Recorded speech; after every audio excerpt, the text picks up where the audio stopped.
Good morning everyone. आप सबका स्वागत है मेरे यूट्यूब चैनल पे। मैं हूं आपका होस्ट सागर स्वामी। आज की जो सबसे बड़ी खबर आ रही है वो ये है कि इंडिया ने पाकिस्तान को एक और बड़ा झटका दिया है। पाकिस्तान अभी कुछ समय पहले इंडस वाटर ट्रीटी के सस्पेंशन को अपील लेकर परमानेंट कोर्ट ऑफ आर्बिट्रेशन में गया था जो कि नीदरलैंड्स में है। एंड इंडिया ने इस अपील को सिरे से नकार दिया है। जब परमानेंट कोर्ट ऑफ आर्बिट्रेशन ने ये अपनी जजमेंट पास की कि वो अभी भी इंडस वाटर ट्रीटी के ऊपर सुनवाई कर सकते हैं एंड उसके ऊपर जजमेंट पास कर सकते हैं, इंडिया ने इसको कम्प्लीटली इलीगल कहा है। आइए पूरा मामला अच्छे जानते हैं।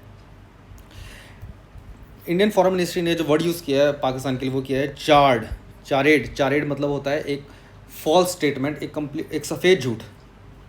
इंडिया ने कहा है the court of arbitration was illegal and was properly constituted under the Indus water treaty albeit brazen violation of it.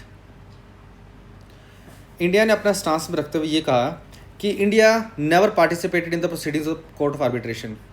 जब Pakistan raise the objection on the certain designs of Kishan Ganga project and Ratle hydro project in 2016 under the provisions of Indus water treaty. कहने का मतलब ये है कि जब पाकिस्तान 2016 के अंदर इंडस वाटर ट्रीटी के प्रोविजंस के अंडर किशन गंगा प्रोजेक्ट और रातेल हाइड्रो प्रोजेक्ट के लिए अपनी समस्याएं लेकर कोर्ट ऑफ आर्बिट्रेशन में गया, तब इंडिया ने उसमें कभी पार्टिसिपेट ही नहीं किया क्योंकि वो इन अपील्स को इलीगल मानता है।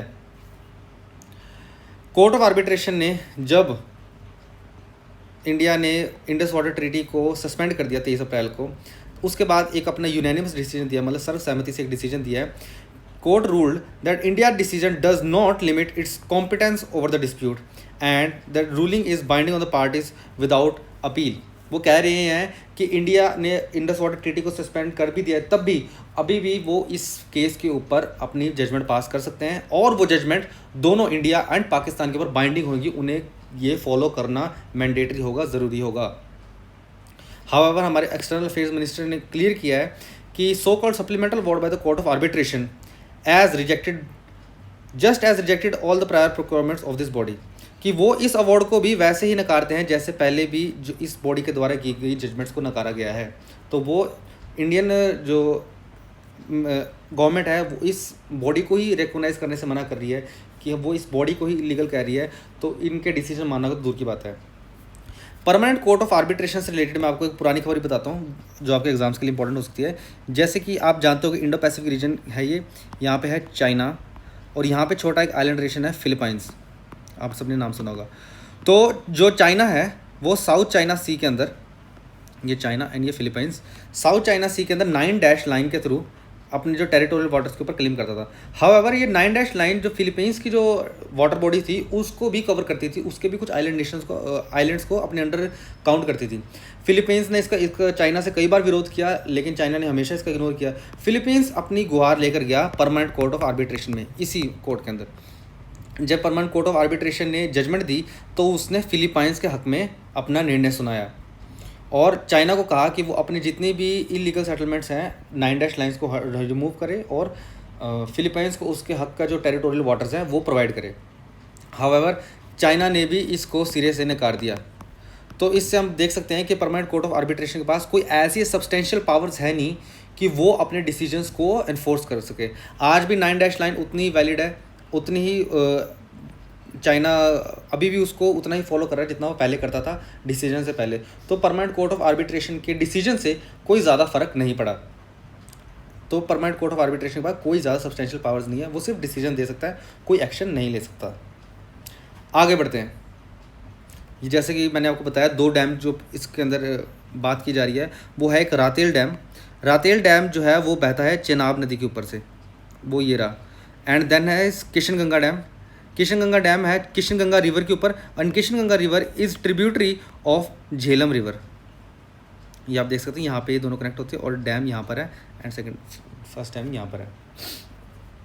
आगे बढ़ते हैं। ये आपके लिए मैपिंग के लिए काफ़ी इंपॉर्टेंट है, ये आपको एग्जाम्स में आ सकता है मैपिंग से रिलेटेड क्वेश्चन।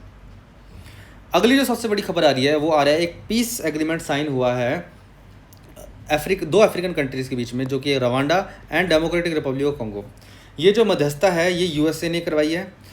इसके अंदर बताया जा रहा है कि रवांडा और कॉन्गो के बीच में पिछले कई दशकों से काफ़ी वायलेंट संघर्ष चल रहा था। दोनों अपनी टेरिटरीज़ के लिए लड़ रहे थे, दोनों की कम्युनिटीज़ लड़ रही थी और काफ़ी ज़्यादा नुकसान दोनों तरफ को झेलना पड़ा था इतने लंबे संघर्ष की वजह से। हाउएवर ट्रंप एडमिनिस्ट्रेशन ने बीच में इसमें मध्यस्थता करवाई है और एक अब पीसफुल एग्रीमेंट दोनों के बीच में साइन हो गया है।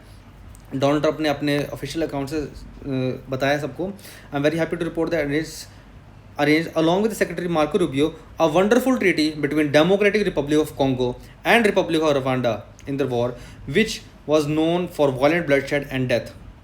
More so even the most other wars has gone on for decades. वो बता रहे हैं कि कैसे कॉन्गो और रवांडा के बीच में इतने सालों से संघर्ष चल रहा था, लेकिन उन्होंने और अपने सेक्रेटरी स्टेट मार्को रूबियो के साथ मिलके अब इनके बीच में मध्यस्थता करवा दी है। और अब इनके, जब मैं ये वीडियो बना रहा हूँ तब इनके जो ऑफिशियल डिप्लोमेट्स हैं वो आके इस एग्रीमेंट को साइन भी कर चुके हैं। बाद में फिर डोनाल्ड ट्रंप अपना थोड़ा दुख भी जाहिर करते हैं कि उन्होंने इतने अच्छे काम किए, जब इंडिया पाकिस्तान की मध्यस्थता करवाई, सर्बिया कोसोवो की मध्यस्थता कराई, इजिप्ट इथोपिया की मध्यस्थता कराई, अब्राहम अकॉर्ड साइन करवाए, लेकिन फिर भी उन्हें किसी भी काम के लिए नोबेल पीस प्राइज़ नहीं मिलेगा। तो वो देखा जा रहा है कि ट्रंप इस समय काफ़ी ज़्यादा डेस्परेट हैं एक नोबेल प्राइज़ के लिए। ये हमारा अफ्रीका का मैप है, ये बड़ा मैप है एंड यहाँ पे हम जूम इन करके देख रहे हैं, ये वाला रीजन है, ये है democratic Republic of Congo. Democratic Republic of Congo बिल्कुल अफ्रीका के सेंट्रल रीजन के अंदर है एंड ये रहा रवांडा। एंड इन दोनों की ये जो जितने भी रेड डॉटेड एरियाज़ हैं, ये उनके लास्ट 1 ईयर के अंदर इतनी ज़्यादा कॉन्फ्लिक्ट्स हुई हैं इन एरियाज़ में।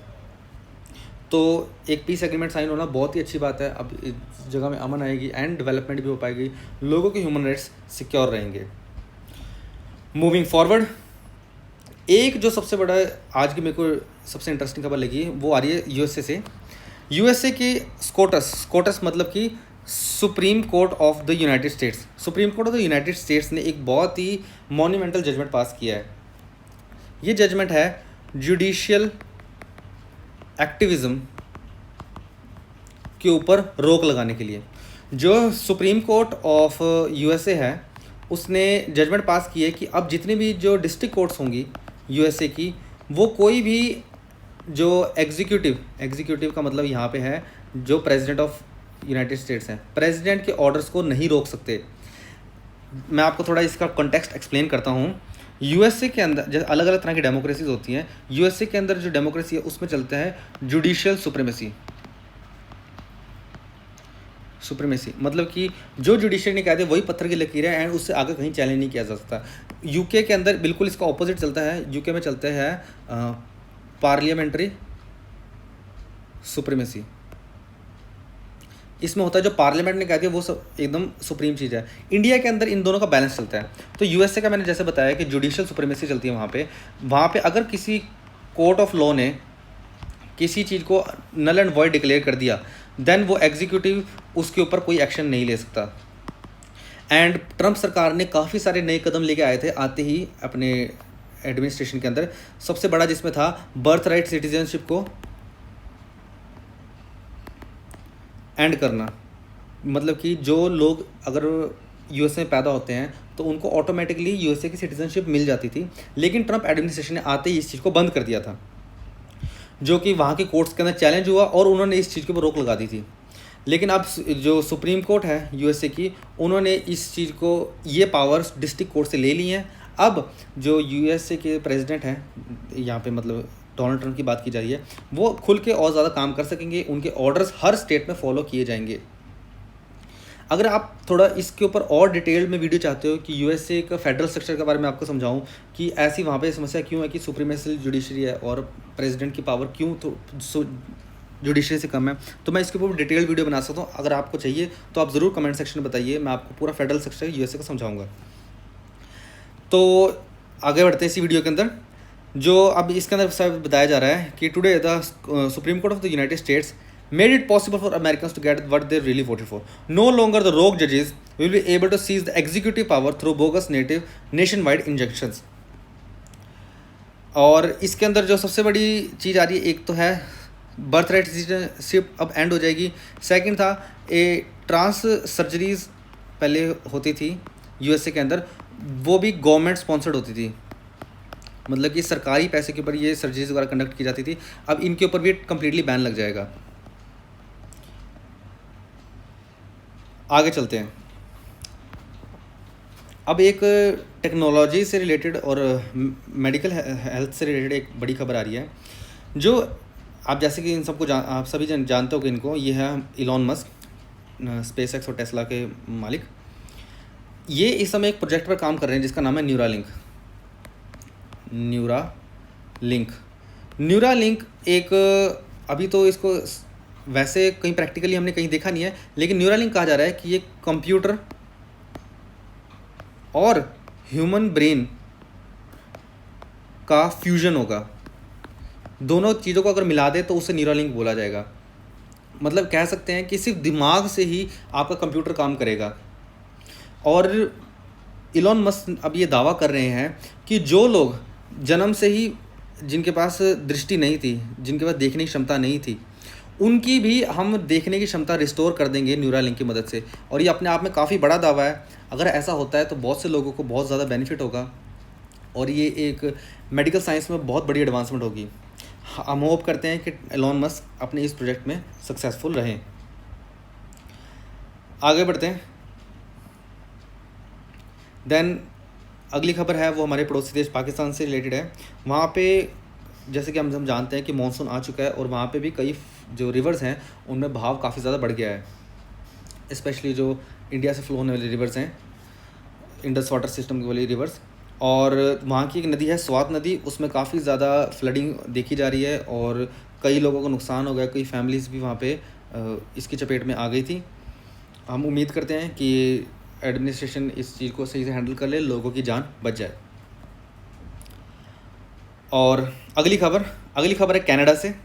कनाडा एक नया स्टेप लेकर आ रहा है जिससे यूएस से बहुत ज़्यादा नाराज़ है। जानते हैं इसके बारे में क्या है। What is Canada's digital service tax and why does Trump administration dislike it so much. So Canada का डिजिटल सर्विसेज टैक्स है वो मेगा कंपनीज़ के ऊपर लगेगा। मेगा कंपनीज़ यहाँ पे अमेज़ोन, एप्पल, गूगल, मेटा, मतलब यूएसए से रिलेटेड स्पेशली जो टेक जाइंट्स है उन सब पे लगेगा। एक फ्लैट 3% सब पे टैक्स लगेगा जो वो कनाडा के यूज़र्स और कस्टमर से इनकम कर रहे हैं। अगर गूगल कनाडा से अगर मान लीजिए 1000 रुपये कमा रहा है तो उसे 3 रुपये कनाडा की सरकार को देने होंगे। ये इस डिजिटल सर्विस टैक्स का सिंपल मतलब है। हाउएवर यूएसए इससे काफ़ी ज़्यादा नाराज़ है।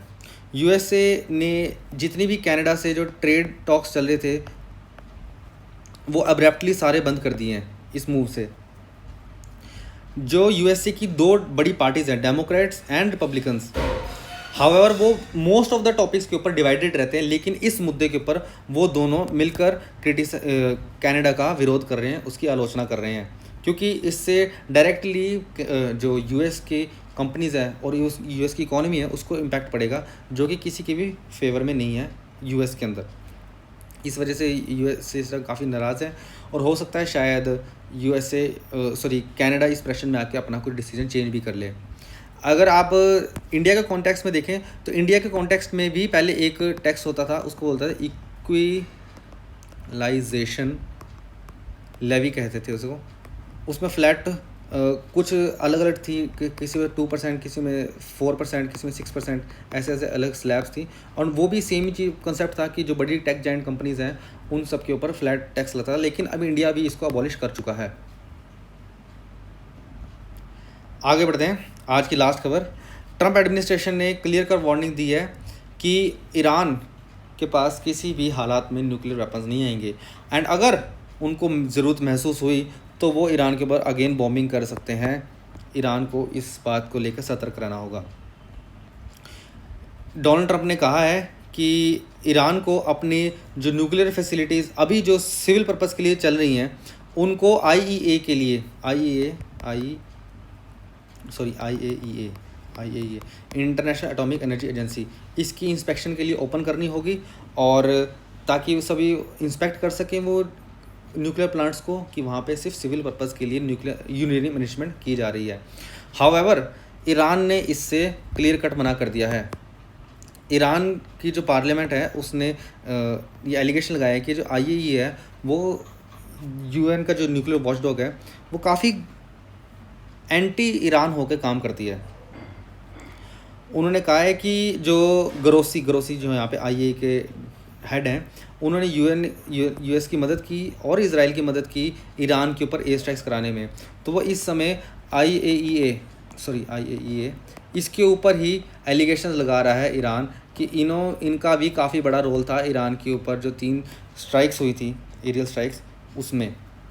तो ईरान इस समय इस बॉडी से काफ़ी ज़्यादा खफा है एंड लगता नहीं कि ईरान अब इनको अपनी न्यूक्लियर साइट्स का एक्सेस देगा, जो कि यूएसए को अगेन प्रोवोक कर सकता है। हम उम्मीद करते हैं कि ऐसी कोई एस्केलेशन आगे फ्यूचर में ना हो, पीस बना रहे सारे दुनिया में। अगर आपको ये वीडियो पसंद आई हो तो ज़रूर इस वीडियो को लाइक कीजिए, कमेंट करके मुझे बताइए अगर आपको कोई और किसी स्पेसिफिक टॉपिक पे वीडियो चाहिए, अगर आपको कोई इंप्रूवमेंट का स्कोप लगता है तो। अब इस चैनल को सब्सक्राइब कीजिए। थैंक यू एंड जय हिंद।